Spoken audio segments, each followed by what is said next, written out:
19 दिसंबर 2004। दिसंबर की ठंडी शाम। क्रिसमस आने में बस 5 दिन बाकी थे और पूरा शहर क्रिसमस की तैयारी में लगा हुआ था। मार्केट में लोग गिफ्ट खरीद रहे थे, दुकानें रोशनी से भरी हुई थीं, बच्चे सांता क्लॉज के बारे में बातें कर रहे थे और हर तरफ एक नॉर्मल, खुशियों भरी शाम लग रही थी। किसी को अंदाजा नहीं था कि उसी शाम कुछ ऐसा होने वाला है जो नॉर्दर्न आयरलैंड के इतिहास में दर्ज हो जाएगा। उसी शाम काउंटी डाउन के लॉकिनिसलैंड इलाके में एक बैंक मैनेजर के घर के दरवाजे पर दस्तक होती है। इस घर में रहता था केविन मैकमुलन, उम्र करीब 40 साल, एक साधारण आदमी। नॉर्दर्न बैंक में असिस्टेंट मैनेजर की पोस्ट पर काम करता था। उस वक्त केविन अपनी वाइफ करेन के साथ टीवी देख रहा था। हाथ में चाय का कप था। सब कुछ बिल्कुल नॉर्मल था, जैसे हर सोमवार की शाम होती है। शाम के करीब 7:30 बजे दरवाजे की बेल बजती है। केविन उठता है और दरवाजा खोलता है। सामने 2 आदमी खड़े होते हैं, नॉर्दर्न आयरलैंड पुलिस सर्विस की वर्दी में। उनके हाथ में एक क्लिपबोर्ड होता है जिस पर केविन और करेन दोनों के नाम लिखे होते हैं। उनमें से एक आदमी शांत आवाज में कहता है कि फैमिली में एक एक्सीडेंट हुआ है और केविन को उनके साथ चलना होगा, किसी की पहचान करनी है। बिना ज्यादा सोचे, बिना सवाल किए वह घर से बाहर निकल आता है, लेकिन अगले ही पल उसके सिर के पीछे एक बंदूक लगा दी जाती है। उसी समय घर के अंदर करेन को कुछ आवाज सुनाई देती है। वह उठने ही वाली होती है कि अचानक एक हाथ उसकी गर्दन पर कस जाता है और उसे जमीन पर गिरा दिया जाता है। तभी एक तीसरा आदमी चेहरे पर मास्क लगाए हुए सामने के दरवाजे से घर के अंदर घुस आता है। तीनों आदमी केविन और करेन को घसीटते हुए एक खाली कमरे में ले जाते हैं और दीवार की तरफ मुंह करके खड़ा कर देते हैं। उनके सिर पर बंदूकें तनी हुई होती हैं। कुछ देर बाद उनमें से एक आदमी बोलता है और सीधा केविन को देखकर कहता है कि अब उसे नॉर्दर्न बैंक की अपनी जिम्मेदारियों को भूल जाना चाहिए और सिर्फ अपनी वाइफ के बारे में सोचना चाहिए। इसके बाद बाकी 2 आदमी पूरे घर में घूमना शुरू कर देते हैं। हर कमरे में जाते हैं, हर टेबल, हर अलमारी, हर दरवाजे के हैंडल को साफ करते हैं। हर जगह से फिंगरप्रिंट मिटाए जा रहे होते हैं। उनका काम देखने से साफ लग रहा था कि ये लोग प्रोफेशनल हैं, ट्रेन किए हुए हैं और उन्हें पता है कि वो क्या कर रहे हैं। करीब 1 घंटे बाद वही आदमी फिर बोलता है और करेन से कहता है कि उसे दूसरी जगह ले जाया जाएगा जहां एक औरत उसकी देखभाल करेगी, लेकिन उससे पहले उसकी आंखों पर टेप लगाया जाएगा। केविन अपनी आंखों के सामने देखता है कि उसकी वाइफ की आंखों पर काला टेप लपेटा जा रहा है। फिर उसे बाहर ले जाया जाता है जहां एक कार पहले से इंतजार कर रही होती है। करेन को पीछे की सीट पर बैठाया जाता है और कार अंधेरे में गायब हो जाती है। केविन वहीं खड़ा रह जाता है, बिना यह जाने कि उसकी वाइफ कहां जा रही है और क्या वह उसे दोबारा देख पाएगा या नहीं। उसी समय करीब 20 मील दूर वेस्ट बेलफास्ट के पोलग्लास इलाके में क्रिस वार्ड अपने लिविंग रूम में बैठा होता है, उम्र 24 साल। नॉर्दर्न बैंक में जूनियर सुपरवाइजर, एक सीधा सादा लड़का जो गैलिक फुटबॉल खेलता है और अपने लोकल क्लब का सदस्य भी है। उसके साथ उसकी गर्लफ्रेंड कायरा होती है, उसके मदर फादर होते हैं और उसका बड़ा भाई होता है। सब मिलकर फुटबॉल मैच देख रहे होते हैं। तब दरवाजे की बेल बजती है। क्रिस दरवाजा खोलता है। सामने एक आदमी खड़ा होता है, चेहरे पर हल्की मुस्कान। वह कहता है कि उसे सेल्टिक सपोर्टर्स के बारे में बात करनी है। क्रिस सेल्टिक सपोर्टर्स क्लब का एक्टिव मेंबर होता है, इसीलिए उसे कुछ भी अजीब नहीं लगता और वह उस आदमी को अंदर आने देता है। लेकिन जैसे ही वह आदमी अंदर कदम रखता है, उसके पीछे से 2 और आदमी घर के अंदर घुस आते हैं और दरवाजा जोर से बंद कर दिया जाता है। अगले ही पल तीनों बंदूक निकाल लेते हैं और सीधा क्रिस की फैमिली की तरफ तान देते हैं। पहले वाला आदमी अब मुस्कुरा नहीं रहा होता। उसकी आवाज सख्त हो जाती है। वह कहता है कि वे फुटबॉल की बात करने नहीं आए हैं, बल्कि नॉर्दर्न बैंक की बात करने आए हैं, जहां क्रिस काम करता है अंडरग्राउंड वॉल्ट में। क्रिस का चेहरा सफेद पड़ जाता है। आदमी उसे बताता है कि वे उसके बारे में सब कुछ जानते हैं और उसे 24 घंटे के लिए उनके साथ चलना होगा। उसकी फैमिली यहीं रहेगी। अगर उसने हर बात मानी तो सब सेफ रहेंगे और अगर नहीं मानी तो अंजाम खुद समझ लेना। इसके बाद क्रिस को अपनी वर्दी लेने को कहा जाता है और बिना कुछ बोले बाहर खड़ी कार में बैठा दिया जाता है। गाड़ी स्टार्ट होती है और रात के अंधेरे में निकल जाती है, जबकि घर के अंदर उसकी फैमिली बंदूकों के साए में सन्नाटे में बैठी रह जाती है। 20 दिसंबर 2004 सुबह के करीब 11 बजे थे। केविन अपनी कार चला रहा था और डायरेक्शन थी northern bank, Belfast city centre. Passenger seat पर क्रिस बैठा हुआ था। दोनों चुप थे। बाहर सड़क पर नॉर्मल ट्रैफिक था, लोग अपने अपने काम पर जा रहे थे, लेकिन इस कार के अंदर माहौल बिल्कुल अलग था। दोनों जानते थे कि आज का दिन उनकी जिंदगी का सबसे खतरनाक दिन होने वाला है। नॉर्मल दिनों में इन दोनों की शिफ्ट अलग अलग टाइम पर शुरू होती थी। क्रिस की शिफ्ट 11:30 बजे होती थी और केविन की 12 बजे। आमतौर पर क्रिस मशीन डिपार्टमेंट में सुपरवाइजर के तौर पर काम करता था। उसका काम कैश सॉर्टिंग था, नोट्स को गिनना, अलग अलग मशीनों से चेक करना और हर नोट को उसकी सही जगह पर रखना। रोजाना वह लाखों पाउंड्स हैंडल करता था, इसलिए बैंक के लिए वह एक भरोसेमंद एम्प्लॉय था। लेकिन आज का दिन नॉर्मल नहीं था। क्रिसमस आने में सिर्फ 4 दिन बचे थे। बैंक के अंदर एक्स्ट्रा भीड़ थी, एक्स्ट्रा कैश रखा गया था, लोग गिफ्ट्स खरीदने के लिए पैसे निकाल रहे थे, बिजनेस अपने एम्प्लॉयज को बोनस दे रहे थे। नॉर्दर्न बैंक उस वक्त नॉर्दर्न आयरलैंड का सबसे बड़ा कैश सेंटर था। आम दिनों में वहां करीब 20 से 25 मिलियन पाउंड्स रहते थे, लेकिन क्रिसमस सीजन की वजह से उस दिन करीब 35 मिलियन पाउंड्स का कैश वहां स्टोर था। किसी भी रॉबरी के लिए इससे बेहतर टाइमिंग नहीं हो सकती थी। केविन और क्रिस बैंक की बिल्डिंग में दाखिल हुए। उन्होंने अपने कलीग्स को देखा, गुड मॉर्निंग बोला, हल्की फुल्की बातें की और मुस्कुरा दिए। बाहर से सब कुछ बिल्कुल नॉर्मल लग रहा था। किसी को जरा सा भी अंदाजा नहीं था कि इन दोनों की फैमिली इस वक्त पिस्टल की नोक पर बंधक बनी हुई है और शाम तक क्या होने वाला है, यह सिर्फ ये दोनों जानते थे। दोनों केविन की डेस्क पर जाकर बैठ गए, टाइम पास करने लगे, घड़ी बार बार देख रहे थे। इंस्ट्रक्शंस बिल्कुल क्लियर थी। रॉबरी ठीक शाम 5 बजे शुरू होनी थी, लेकिन उससे पहले एक और चीज थी। उन्हें 3 बार किडनैपर्स को फोन करना था, 3 अलग अलग चेक पॉइंट्स पर।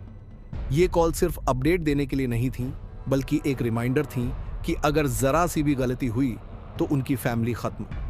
शाम के करीब 4:30 बजे केविन उठा और बाकी स्टाफ से बोला कि अकाउंट्स में कुछ गड़बड़ी है और उसे और क्रिस को पूरी काउंटिंग दोबारा करनी होगी।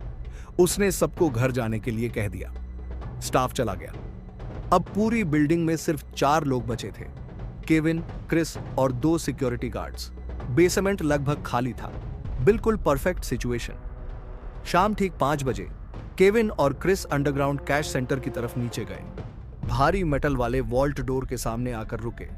यहां एक बहुत जरूरी बात जो समझनी जरूरी है। नॉर्दर्न बैंक की वॉल्ट को खोलने के लिए 2 अलग अलग कीज की जरूरत होती थी। यह एक सिक्योरिटी फीचर था ताकि कोई भी अकेला इंसान वॉल्ट में एंटर न कर सके। ये कीज हर हफ्ते रोटेशन पर अलग अलग एम्प्लॉयज को दी जाती थी और उस हफ्ते अजीब तरह से दोनों कीज क्रिस वॉर्ड और केविन मैकमुलन के पास ही थी।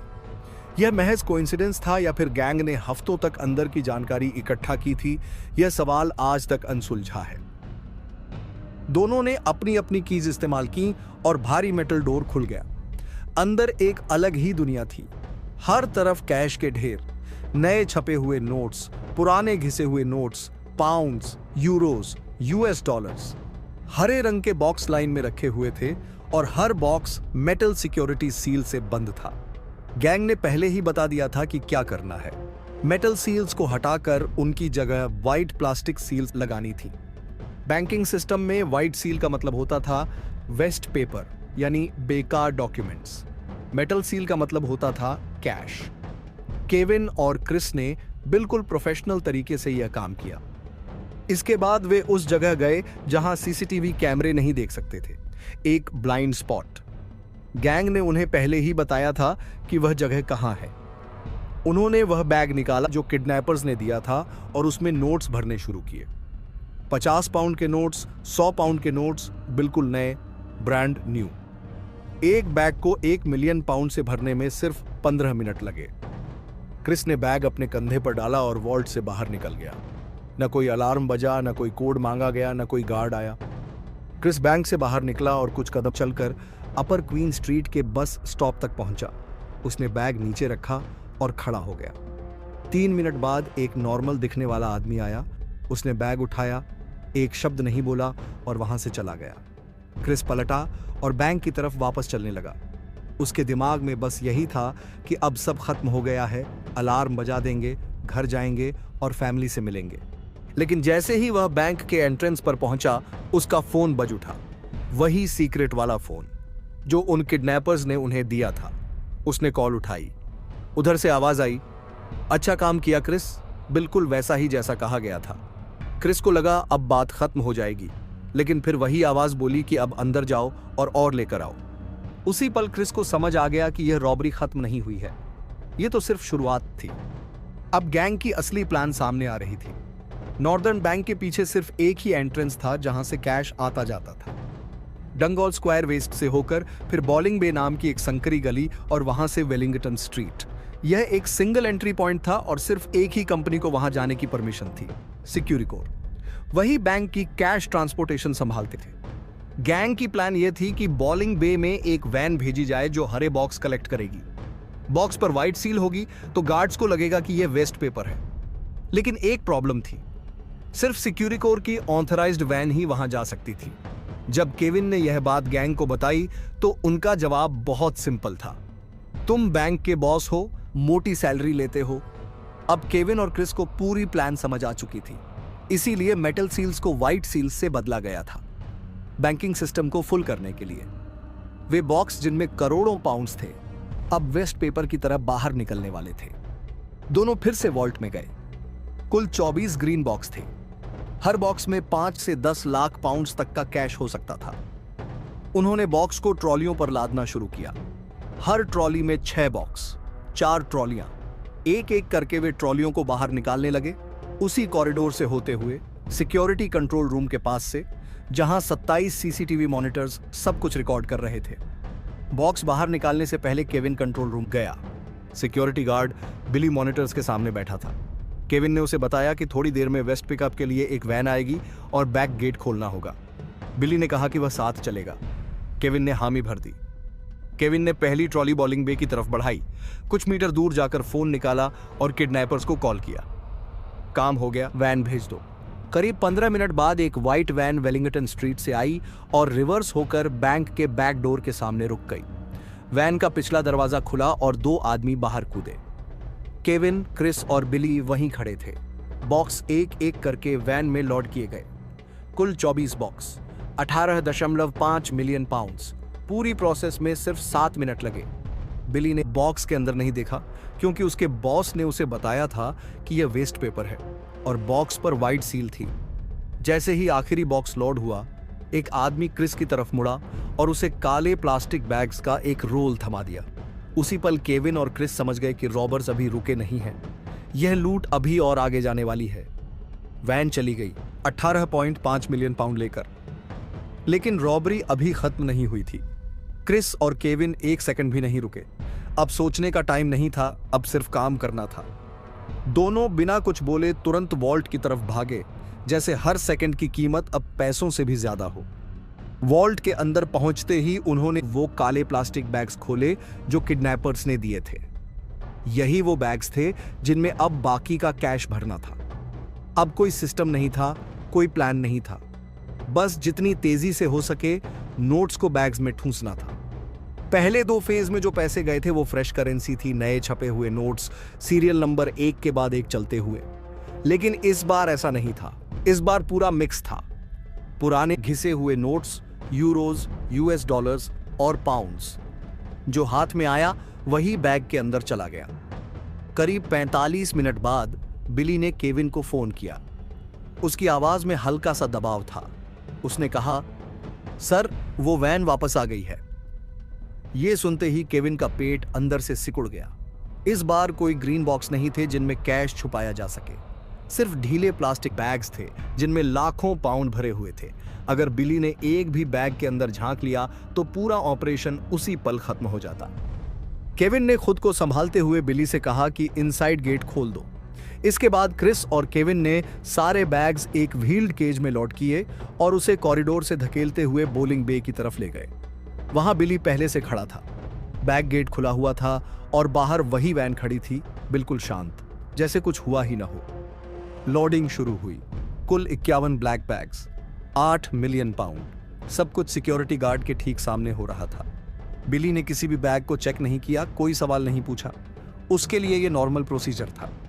केविन उसका बॉस था और यह सब वेस्ट डिस्पोजल जैसा ही लग रहा था। जब आखिरी बैग भी वैन के अंदर चला गया तो उनमें से एक आदमी केविन और क्रिस की तरफ मुड़ा। उसने सिर्फ 5 शब्द कहे, बस हो गया दोस्तों, जा सकते हो। इसके बाद वैन वहां से निकल गई। उसी पल ब्रिटेन की हिस्ट्री की सबसे बड़ी बैंक रॉबरी पूरी हो चुकी थी। कोई अलार्म नहीं बजा था, कोई एविडेंस नहीं छूटा था और 26.5 मिलियन पाउंड गायब हो चुके थे। केविन और क्रिस को पहले से इंस्ट्रक्शंस दी गई थी। कहा गया था कि अब अलार्म बजाओ और वहां से निकल जाओ। दोनों केविन की कार में बैठे और सीधे उसके घर की तरफ ड्राइव करने लगे। उनके दिमाग में सिर्फ एक ही सवाल घूम रहा था, क्या उनकी फैमिली अभी भी जिंदा है? रात 8:10 पर केविन ने police service of northern Ireland को फोन किया। उसकी आवाज कांप रही थी। उसने कहा कि उसने नॉर्दर्न बैंक की रॉबरी में मदद की है क्योंकि उसकी फैमिली को बंधक बनाया गया था, लेकिन पुलिस को यह सब पहले से पता चल चुका था। थोड़ी देर पहले ही एक यंग कपल बोलिंग बे के पास से गुजर रहा था। उन्होंने बैंक के बाहर एक व्हाइट वैन खड़ी देखी थी। कुछ सही नहीं लग रहा था। उन्होंने एक ट्रैफिक वार्डन को बताया। वार्डन ने पुलिस को कॉल किया, लेकिन जब तक पुलिस वहां पहुंची वैन जा चुकी थी। पुलिस नॉर्दर्न बैंक पहुंची। स्टाफ ने बताया कि वॉल्ट से 26.5 मिलियन पाउंड गायब है। पुलिस चीफ ने उसी वक्त नेशन वाइड मैनहंट शुरू कर दिया। अगले ही दिन ये रॉबरी ब्रिटेन और आयरलैंड के हर अखबार के फ्रंट पेज पर थी। हेडलाइन चिल्ला रही थी कि ब्रिटेन की सबसे बड़ी कैश रॉबरी हो चुकी है और 2 फैमिलीज को बंधक बनाया गया था। सबसे ज्यादा शॉकिंग बात अमाउंट नहीं थी। सबसे शॉकिंग यह था कि यह सब कैसे किया गया। 2 फैमिलीज को बंधक बनाना, 2 बैंक एम्प्लॉयज को मजबूर करना, एक मल्टी लेयर्ड ऑपरेशन को बिना किसी वार्निंग के एग्जीक्यूट करना और फिर बिना किसी ट्रेस के गायब हो जाना। इसके बाद पीएसएनआई ने नॉर्दर्न आयरलैंड की सबसे इंटेंस इन्वेस्टिगेशंस में से एक शुरू की। बेलफास्ट, डबलिन और कॉर्क में रेड्स हुई। दर्जनों लोगों को अरेस्ट किया गया जिनके लिंक सिन फेन, आईआरए और दूसरी क्रिमिनल ऑर्गेनाइजेशन से जुड़े हुए थे। डबलिन के ह्यूस्टन स्टेशन पर 3 लोगों को पकड़ा गया।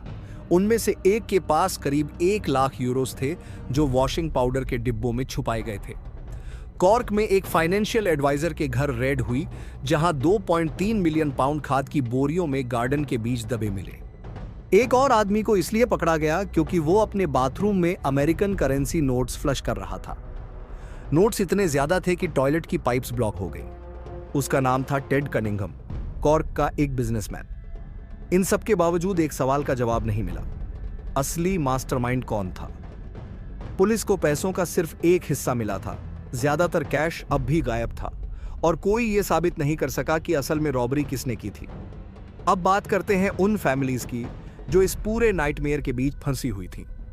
क्रिस वॉर्ड की फैमिली पूरे 24 घंटे अपने ही घर में बंधक बनी रही। जिस मोमेंट 3 गनमैन उनके घर के अंदर घुसे, उसी सेकंड से लेकर रॉबरी खत्म होने तक घर के अंदर की हर चीज उन्हीं के कंट्रोल में थी। कौन बैठेगा, कौन उठेगा, कौन बोलेगा और कौन चुप रहेगा, सब कुछ वही तय कर रहे थे। क्रिस की गर्लफ्रेंड कायरा, उसके पेरेंट्स और उसका भाई सब लिविंग रूम में एक ही जगह जमे हुए बैठे थे। उनके सामने बंदूकें तनी हुई थीं। घर के अंदर अजनबी लोग थे जो एक शब्द नहीं बोलते थे। बस अजीब सी आवाजें आती रहती थीं। कहीं सीटी जैसी आवाज, कहीं क्लिकिंग, कहीं सिक्कों की खनक। पूरे 24 घंटे ऐसा सन्नाटा रहा जो कानों को चीर देता था। 24 घंटे का डर। बाद में कायरा ने इंटरव्यूज में बताया कि उन्हें कुछ भी नहीं पता था, न ये कि क्रिस कहाँ है, न ये कि वो जिंदा है या नहीं, और न ही ये कि वो लोग कभी इस घर से बाहर निकल पाएंगे या नहीं। हर मिनट ऐसा लग रहा था जैसे कुछ बहुत बुरा होने वाला है, लेकिन कब और कैसे ये कोई नहीं जानता था। दूसरी तरफ करेन मैकमुलन एक बिल्कुल अलग नाइटमेयर से गुजर रही थी। उसे केविन के घर से आंखों पर पट्टी बांधकर बाहर निकाला गया, एक कार में बैठाया गया और फिर ड्राइव करते हुए ड्रमकिराक फॉरेस्ट के बीच एक सुनसान शेड में ले जाया गया। उसकी आंखों पर पूरी तरह ब्लाइंड फोल्ड थी। वो अकेली थी, ठंड में, अंधेरे में, बिना किसी इंसानी आवाज के। किडनैपर्स ने उससे झूठ बोला था। उन्होंने कहा था कि एक लेडी उसकी देखभाल करेगी, लेकिन वहां कोई लेडी नहीं थी। सिर्फ हथियार लिए आदमी थे और चारों तरफ फैला सन्नाटा। करेन को नहीं पता था कि केविन कहाँ है। उसे यह भी नहीं पता था कि वो उसे दोबारा कभी देख पाएगी या नहीं। हर घंटा उसे लग रहा था कि शायद यही उसकी आखिरी रात है। रॉबरी खत्म होने के बाद जब गैंग को यह पता चल गया कि पुलिस को कॉल कर दी गई है, तब जाकर फैमिलीज को रिलीज किया गया। लेकिन जाने से पहले गैंग ने एक और काम किया। उन्होंने करेन की कार को पूरी तरह से डिस्ट्रॉय कर दिया। वजह साफ थी, कोई फॉरेंसिक एविडेंस नहीं बचना चाहिए, न फिंगरप्रिंट्स, न डीएनए, न कोई ऐसा निशान जिससे उन तक पहुंचा जा सके। दोनों फैमिलीज बच तो गईं, कम से कम फिजिकली, लेकिन जो साइकोलॉजिकल डैमेज हुआ वो आज भी उनके साथ है। कायरा ने क्रिस को छोड़ दिया और उनका रिलेशनशिप वहीं खत्म हो गया। क्रिस के पेरेंट्स को थेरेपी लेनी पड़ी और उन्हें post traumatic stress disorder diagnose हुआ। करेन मैकमुलन भी पीटीएसडी से जूझने लगी। उसे रातों को नींद नहीं आती थी और छोटी सी आवाज पर भी वो चौंक जाती थी। केविन और करेन को बेलफास्ट छोड़ना पड़ा और अपनी पूरी लाइफ कहीं और रिलोकेट करनी पड़ी। अब नजर डालते हैं नॉर्दर्न बैंक पर। रॉबरी के बाद बैंक पर जबरदस्त प्रेशर था। लोग सवाल पूछ रहे थे कि सिक्योरिटी कहां थी, 2 एम्प्लॉयज इतने सारे पैसे लेकर कैसे निकल गए और किसी को भनक तक क्यों नहीं लगी। बैंक की इज्जत दांव पर लग चुकी थी। बैंक ने तुरंत एक्शन लिया। रॉबरी के बाद के महीनों में नॉर्दर्न बैंक ने चोरी हुए सारे नोट्स को रिप्लेस करना शुरू किया, खासकर वो 16.5 मिलियन पाउंड के ब्रांड न्यू नोट्स जिनके सीरियल नंबर्स रिकॉर्ड में थे। बैंक ने नई डिजाइन की करेंसी इश्यू की, नए सिक्योरिटी फीचर्स के साथ, और पुराने नोट्स को सर्कुलेशन से बाहर कर दिया। लेकिन यहां एक इंटरेस्टिंग ट्विस्ट था। गैंग को पहले से पता था कि नए नोट्स के सीरियल नंबर्स ट्रैक किए जा सकते हैं। इसी वजह से रॉबरी को 3 फेज में किया गया। पहले फेज में 1 मिलियन पाउंड टेस्ट रन के तौर पर, दूसरे फेज में 18.5 मिलियन पाउंड ग्रीन बॉक्सेस में, जिनमें 16.5 मिलियन ब्रांड न्यू नोट्स थे, और तीसरे फेज में 8 मिलियन पाउंड ब्लैक बैग्स में, जिनमें पुराने नोट्स, यूरोज और डॉलर्स शामिल थे। ब्रांड न्यू नोट्स को यूज करना गैंग के लिए सबसे मुश्किल था। अगर वो कहीं भी उन नोट्स को खर्च करते तो सीरियल नंबर्स तुरंत ट्रैक हो जाते। इसी वजह से गैंग ने एक पूरा मनी लॉन्ड्रिंग नेटवर्क खड़ा किया। पैसे को छोटे छोटे अमाउंट्स में अलग अलग कंट्रीज में अलग अलग बिजनेस के जरिए धीरे धीरे क्लीन किया जा रहा था। लेकिन 26.5 मिलियन में से सिर्फ 2 से 3 मिलियन ही रिकवर हो पाए। बाकी के 23 से 24 मिलियन पाउंड आज भी गायब हैं। पुलिस की थ्योरी थी कि पैसा या तो आयरलैंड में कहीं छुपा हुआ है या फिर ऑफशोर अकाउंट्स में ट्रांसफर कर दिया गया है, शायद स्विट्जरलैंड में या कैरेबियन में, लेकिन कोई कंक्रीट प्रूफ कभी नहीं मिला। गैंग को नॉर्दर्न बैंक के बारे में इतनी डिटेल्ड इंफॉर्मेशन आखिर मिली कहां से? यह कोई नॉर्मल रॉबरी नहीं थी जिसमें दरवाजा तोड़ा और भाग गए। यहां हर स्टेप पहले से तय था, जैसे किसी ने पूरी ब्लूप्रिंट पढ़ रखी हो। गैंग को बैंक का हर इंटरनल सिस्टम पता था, जैसे वो लोग खुद उसी सिस्टम का हिस्सा हों। सबसे पहले बात करते हैं कि रोटेशन शेड्यूल की। नॉर्दर्न बैंक में वॉल्ट की कीज हर हफ्ते अलग अलग एम्प्लॉयज को दी जाती थी। यह इंफॉर्मेशन सिर्फ मैनेजमेंट और इंटरनल स्टाफ को पता होती थी। लेकिन गैंग को बिल्कुल एग्जैक्ट पता था कि 19 और 20 दिसंबर को कीज किसके पास होंगी, क्रिस वॉर्ड और केविन मैकमुलन के पास। यह कोई पब्लिक इंफॉर्मेशन नहीं थी, यह पूरी तरह से इंटरनल बैंक इंफॉर्मेशन थी। फिर आते हैं सीसीटीवी ब्लाइंड स्पॉट्स पर। बैंक में 27 सीसीटीवी कैमरे लगे हुए थे और हर कोना मॉनिटर हो रहा था। इसके बावजूद गैंग को यह बिल्कुल पता था कि वॉल्ट के अंदर कौन सी एग्जैक्ट जगह ऐसी है जहां कैमरे नहीं देख पाते। क्रिस और केविन को साफ साफ बताया गया था कि इसी स्पॉट पर खड़े होकर कैश निकालना है। यह इंफॉर्मेशन कोई बाहर से सिर्फ देखने भर से हासिल नहीं कर सकता। फिर बात आती है सिक्योरिटी गार्ड शिफ्ट्स की। गैंग को पता था कि बिली कौन है, वह कंट्रोल रूम में कब ड्यूटी पर होता है और उसे कैसे कन्विंस करना है कि यह सब कुछ नॉर्मल वेस्ट डिस्पोजल है। यह सब तभी पॉसिबल था जब किसी को अंदर की पूरी वर्किंग मालूम हो। पुलिस ने कई एंगल से जांच की। पहले शक गया केविन मैकमुलन पर, क्योंकि वह असिस्टेंट मैनेजर था और उसके पास हाई लेवल एक्सेस था। लेकिन कोई बैंक ट्रांजैक्शन, कोई फोन रिकॉर्ड, कोई लाइफस्टाइल चेंज कुछ भी नहीं मिला। फिर शक गया क्रिस वॉर्ड पर, क्योंकि वह स्टाफ रोटेशन संभालता था।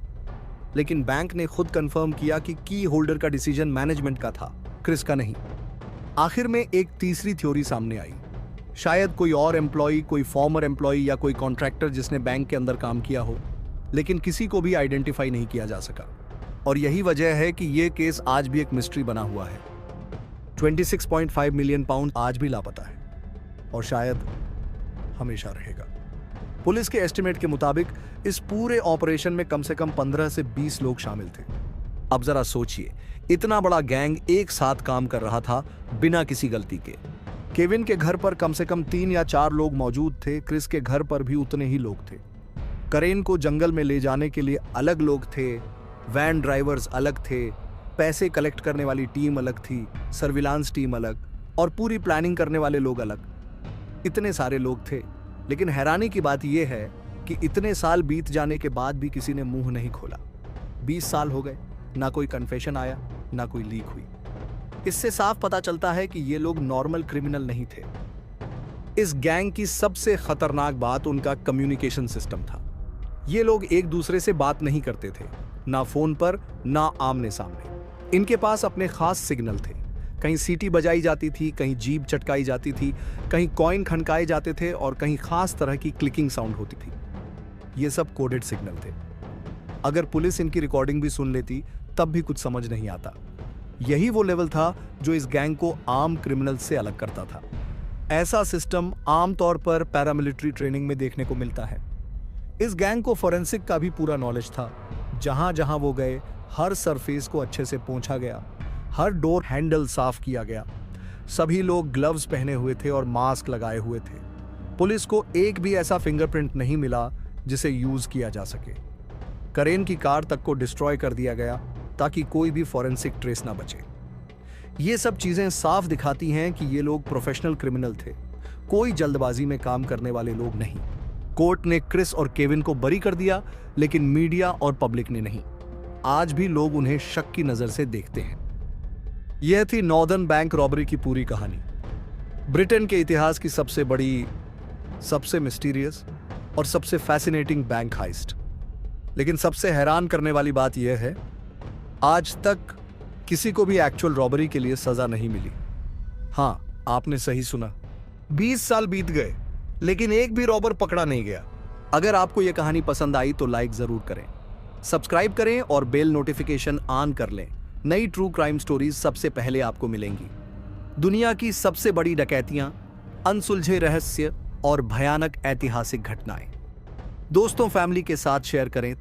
थैंक यू दोस्तों, मिलते हैं अगले वीडियो में।